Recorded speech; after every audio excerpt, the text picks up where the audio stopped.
Europe 1 Social Club. 21h, 22h. Frédéric Tadei. Et l'on retrouve tout de suite Thierry Lévy qui vient malheureusement de nous quitter, grand avocat, grand intellectuel. Je l'ai reçu à plusieurs reprises dans Europe 1 Social Club, mais cet entretien dont on va entendre tout de suite un extrait date de 2008, déjà sur Europe 1. C'était au moment de la parution de son livre le plus personnel intitulé « Lévy oblige ». On retrouve tout de suite Thierry Lévy. Je lui avais demandé s'il se considérait comme un libre penseur.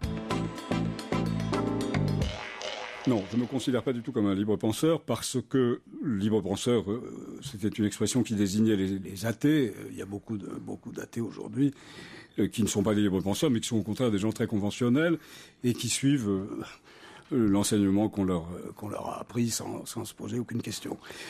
Penser librement est une chose très difficile et j'ai pas la prétention d'y arriver. Je m'y efforce. C'est un travail de tous les instants et par conséquent, j'aurais pas la vanité de me présenter comme libre penseur. Vous avez surpris, par exemple, alors sans doute à cause de votre nom, on revient à votre livre, Lévy oblige, quand vous vous êtes élevé contre ceux qui voulaient empêcher Dieudonné de jouer à l'Olympia, en dépit du fait que vous n'aimiez pas du tout le sketch qu'il avait fait à la télévision et qui lui valait cette interdiction. Mais vous vous êtes senti obligé. Je me suis souvenu, je crois que vous le racontez dans Lévy oblige d'ailleurs, que votre père, Paul Lévy, qui dirigeait le journal Aux Écoutes, à son retour du Danemark, a donné du travail à Louis-Ferdinand Céline, accusé d'avoir écrit de terribles pamphlets antisémites. Personne ne voulait plus entendre parler de lui en France après la guerre, et le seul qui lui a donné du travail, c'est votre père, dites-vous. Ah oui, je dois beaucoup à cet homme. Vous parlez de votre père, là, pas de Louis-Ferdinand Céline. Je parle de mon père. Je dois aussi beaucoup à Céline, oui, que je considère comme un des plus grands écrivains français. Et je pense que mon père était de cette opinion-là. Et s'il a fait ce geste que d'autres n'avaient pas fait, et que les Juifs n'auraient pas fait facilement, c'est pas seulement parce qu'il avait le sentiment que c'était bien d'aider quelqu'un qui était seul, mais aussi parce qu'il aimait l'écrivain, parce qu'il adorait Céline. Et il avait l'idée que un écrivain de cette taille, de cette importance, ne pouvait pas disparaître et devait être aidé. Vous avez souhaité à un moment, vous avez eu envie de défendre Maurice Papon. Pourquoi ? C'est-à-dire que je savais que Maurice Papon ne m'aurait pas demandé de le défendre. Et par conséquent, je prenais pas beaucoup de risques en disant que j'aurais accepté de le défendre. Mais le fait est que je l'aurais fait. Et ça, c'est quelque chose que je partage avec beaucoup d'avocats. Il y a tout de même beaucoup d'avocats comme moi qui sont prêts à défendre des causes avec lesquelles ils sont en profond désaccord. Simplement, dans toutes les causes, il y a quelque chose de caché à mettre en valeur. Et naturellement, plus on est en opposition avec la cause elle-même, plus on a la capacité de mettre en évidence ce qui est caché et ce qui fait la grandeur de la cause.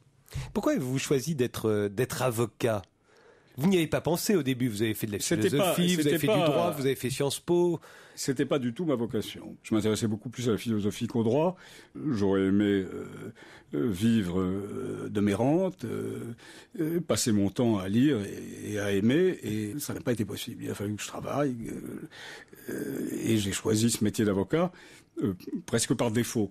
Simplement, je m'étais dit à l'époque que c'était un bon observatoire des contradictions de la société.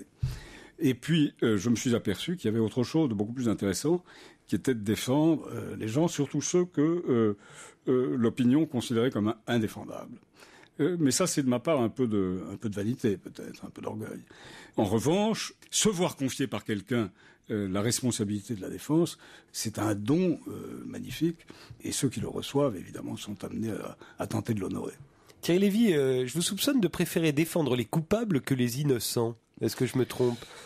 Je ne dirais pas cela, mais je pense que c'est évidemment plus facile de défendre quelqu'un qu'on sait coupable que de défendre quelqu'un qu'on sait innocent. Pourquoi c'est plus facile ? Parce que si vous défendez quelqu'un que vous savez innocent, la peur de mal faire est à chaque instant. Et la responsabilité est énorme. Elle est moindre quand vous êtes en présence de quelqu'un que vous savez coupable. Mais ce que je dois dire à cet égard, c'est que on ne sait vraiment jamais. On ne sait pas. Et vous ne voulez pas savoir, peut-être ? Je ne tiens pas à savoir, Mais surtout, je ne tiens pas à forcer les gens à me le faire savoir. Contrairement à une légende, ceux qui ont besoin d'un avocat ne se confient pas nécessairement à lui et ne lui disent pas tout. Ils ont raison, d'ailleurs. Ils ont raison de ne pas toujours faire confiance à leur avocat. Et ils font sur lui une expérience. Et ils expérimentent leur argumentation. Donc, les contraindre à dire une vérité qu'ils ne tiennent pas à dire n'a pas de sens. La seule chose qui compte, c'est la cohérence des faits, c'est la cohérence du dossier, c'est la cohérence des preuves. Il semblerait, Thierry Lévy, que vous trouvez une humanité aux accusés, aux coupables en particulier, que vous ne trouvez pas dans l'accusation, comme si l'accusation n'était pas humaine. Je ne dirais pas que l'accusation n'est pas humaine, parce que c'est très humain d'accuser les gens, de les calomnier, de les vilipender. C'est une activité à laquelle nous nous livrons tous avec délice. Donc c'est quelque chose de très humain. Ce que je dirais en revanche, c'est que dans l'accusation, il y a quelque chose de substantiellement mensonger. Car on ne peut accuser quelqu'un, et surtout le traiter comme une personne irrémédiablement coupable, qu'en dissimulant sciemment une partie de la vérité.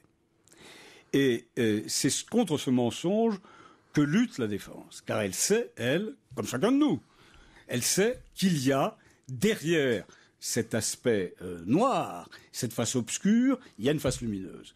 Et que cette face lumineuse, elle doit apparaître. Il faut la faire apparaître.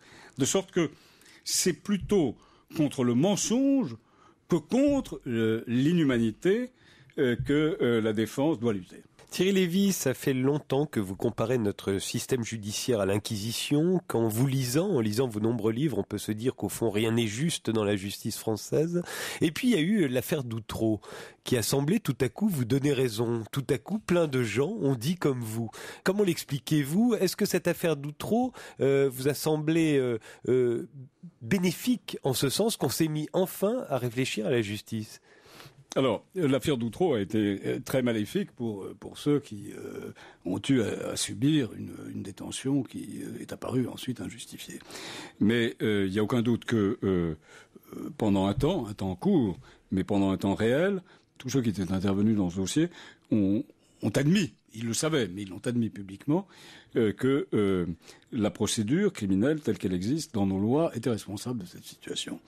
Et en particulier, la cause est connue, c'est que depuis des siècles, on mène l'enquête de la même manière, c'est-à-dire que elle est confiée à un groupe de gens qui travaillent ensemble, qui travaillent en symbiose, en équipe, et qui ne laissent pénétrer aucun élément de contradiction. Alors, ils peuvent avoir raison, bien entendu, et il arrive qu'ils aient raison, et puis ils peuvent se tromper. Et s'ils se trompent, l'erreur est irréparable. C'est fini. Elle a lieu dès le départ, elle a lieu dans les premières heures de la garde à vue, et elle se prolonge jusqu'au jugement. Cette situation est apparue clairement avec l'affaire d'Outreau. Il y a un aspect bénéfique, indiscutable, c'est que les propositions de la commission d'enquête parlementaire et les lois qui ont suivi ont tout de même apporté une amélioration.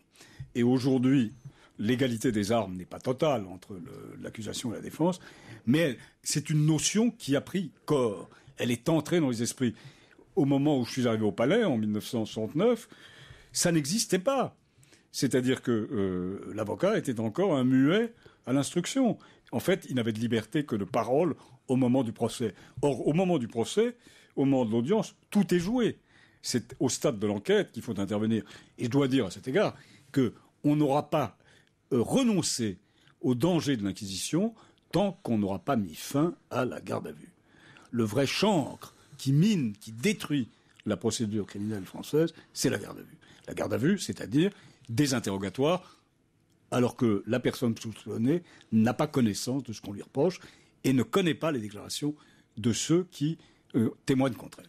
Ce qui faisait le plus peur dans l'affaire d'Outreau, rétrospectivement, c'est que c'est parce que celle qui avait accusé tout le monde s'est rétractée que tout à coup, tous ces gens ont pu finir par sortir de prison, eux qui clamaient leur innocence. Vous avez tout à fait raison. Ça n'est pas venu du système judiciaire. Vous avez tout à fait raison, et vous avez raison de le souligner. Sans les rétractations de cette femme, la condamnation était certaine.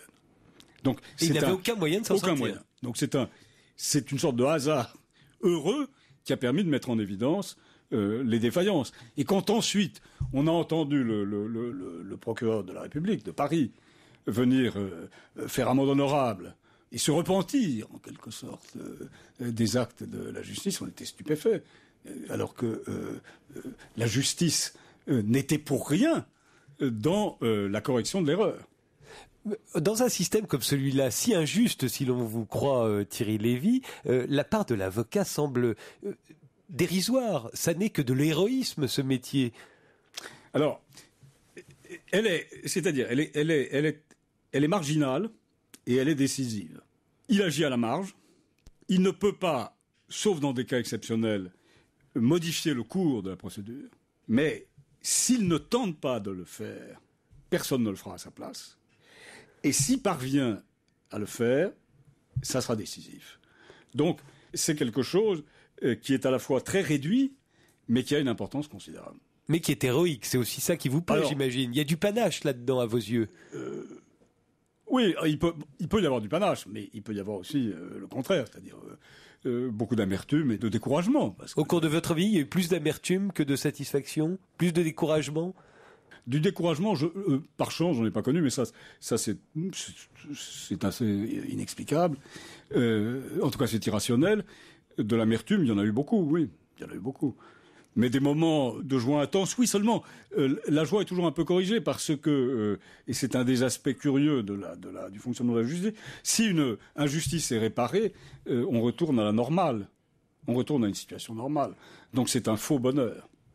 Quand est-ce qu'il y a du bonheur, alors, du vrai bonheur pour un avocat pénaliste comme vous, Thierry Lévy? Dans le regard de celui qu'on défend.